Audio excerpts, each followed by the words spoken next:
This news update is brought to you by... Say hello to Carol. Carol talks for a living, from morning till night. So she relies on Flo's crystal clear home phone service brought to her through Flo's 100% fiber to the home network. It keeps her in the know, and because she bundles her mobile broadband and TV services, she enjoys huge savings, so she can enjoy much more for much less. So visit any Flo retail outlet, call 1-800-804-2994, or visit discoverflow.co to find out more. One-of-a-kind connection. This is how we flow. Welcome to the Barbados Today news update for Monday, September 19. I'm Desmond Brown.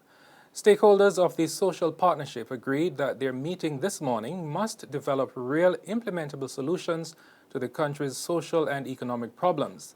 These sentiments were echoed in the remarks of the leaders of the various organizations who spoke at the opening of the conference of the full partnership being held at the Lloyd Erskine Sandiford Center. Barbados Today's Emmanuel Joseph is attending the conference and filed this report. The conference chaired by Prime Minister Santos Stewart heard the Prime Minister himself telling delegates that the social partnership and the tripartite dialogue in particular had been saved from a breakup thanks to the maturity of the stakeholders who have seen the value of sticking together for the benefit of the country. Stewart noted that the social partnership had not undergone such high-level stress than it has since the world economic crisis emerged in 2008. It is this same partnership which the new chairman of the Private Sector Association, Charles Herbert, said in his remarks this morning can come with the answers to the island's economic woes. He therefore urged the meeting, which is being attended by cabinet ministers, that it needs to focus on reaching national consensus on change by targeting the foreign exchange reserve issue, government debt and deficit, and the ease of doing business in Barbados. President of the Congress of Trade Unions and Staff Associations, Cedric Merrill, also suggested that creating the right environment within which to do business, as well as focusing on productivity and worker engagement, were critical for growth. The General Secretary of the Barbados Workers Union, Tony Moore, flanked by her predecessor, Sir Roy Trotman, said that any benefit which the country derives must be for the whole nation. In fact, she noted that the greatest of good must go to the greatest number. Among those present at this morning's full social partnership meeting were leaders of the National Union of Public Workers, the Barbados Secondary Teachers Union, and the Barbados Chamber of Commerce and Industry, and the Small Business Association. From the Lloyd Erskine Sandiford Center, Emmanuel Joseph for Barbados Today. Meantime, 24 hours before today's deliberations of the social partnership, opposition leader Mia Mottley called on the government to fix a worrying decline in conditions across the country. Speaking at yesterday's Heritage Walk, which celebrated the contribution of the labor movement, she warned that the stability of workers is under threat because it's becoming increasingly difficult to access education, water, health, and jobs. Today we find ourselves confronting serious challenges, different in appearance, but perhaps equally daunting to this generation of ours, as the mission was daunting to those whom we pay tribute to today. The challenges that we find threaten the stability of our workers today, their ability to access from education to water to health to jobs. For the reality is that almost 9 out of every able-bodied persons in Barbados work, and therefore we cannot address the condition of workers without addressing the condition of the country and the communities from which they live. Ours is a mission to offer hope to our young people so that they do not, like generations before, leave these fields and hills to go to a better life overseas. And I know, ladies and gentlemen, that we have it within us to wrestle these challenges to the ground and to allow our workers, all Barbadians, to reap the promise of the dreams of these founding fathers to whom we pay tribute. And General Secretary of the Barbados Workers Union, Tony Moore, has called on the nation's employers to show they care. She made the call while thanking the government and private sector representatives for their turnout to the Heritage Labour March yesterday. The march, in honor of the 100th birthday of BWU's second General Secretary and the Barbados national hero, Sir Frank Walcott, began at Culloden Road and ended in Queen's Park, where Moore made her remarks. As labor marches on, our wider vision remains intact, our principles ever enduring, and our commitment never ending to defending workers and achieving the justice we speak about for them. But how do we do this?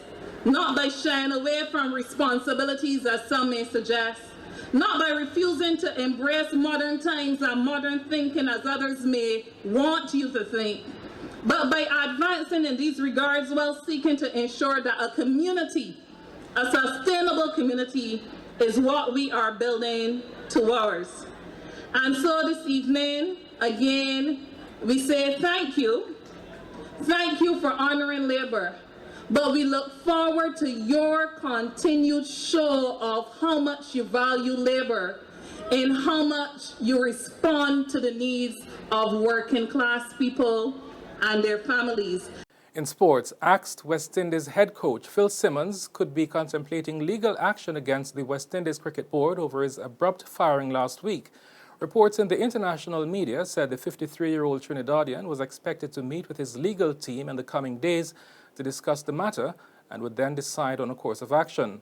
Simmons' sacking was announced by the WICB last Tuesday as the West Indies team prepared to leave Barbados for Dubai to begin their 2020 and one-day series against Pakistan. The move followed weeks of speculation about Simmons' future, and WICB President Dave Cameron had sidestepped the controversial issue following the Board of Directors meeting in Dominica last week. There's regional and international news after this short break. Secure your future, be financially strong. Since 1983, we have been there for you. A smart range of products, great tax benefits. We're the solution to your hopes and your dreams. The Barbados Workers Union Cooperative Credit Union. The Barbados Workers Union Cooperative Credit Union. Humble beginnings to smart loans, smart savings. Save smart and borrow smarter. That's the move for me. Stability, prosperity. We're the solution to your hopes and your dreams. The Barbados Workers Union Cooperative Credit Union. The Barbados Workers Union Cooperative Credit Union. To the region now, researchers have uncovered a serious mosquito-borne virus in Haiti for the first time, known as the Mayaro virus. It's closely related to chikungunya virus, which was first discovered in Trinidad in 1954. Mayaro has symptoms similar to chikungunya: fever, joint pain, muscle pain, and rashes. Victims will also suffer abdominal pain. The case that was identified from a blood sample taken in January 2015 from an 8-year-old boy in rural Haiti.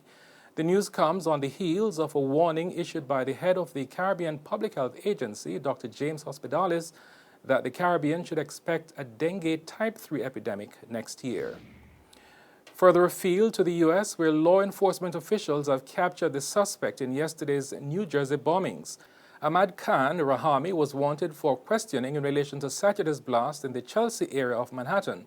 The bomb injured 29 people, and another unexploded device was found nearby. The suspect, Rahimi, is now in custody after a shootout with police in Linden, New Jersey. That's about 10 minutes away from Elizabeth, New Jersey, where officials found explosive devices there earlier last night and today. They have been looking at that, and they have now tracked him down in Linden, New Jersey. There was a shootout with police. We're told that at least one officer was injured in that shootout, and at that time, officers were able to make the arrest, and it's a very chaotic scene, as you can imagine. A lot unfolding at this time. There has been this manhunt for the suspect right here.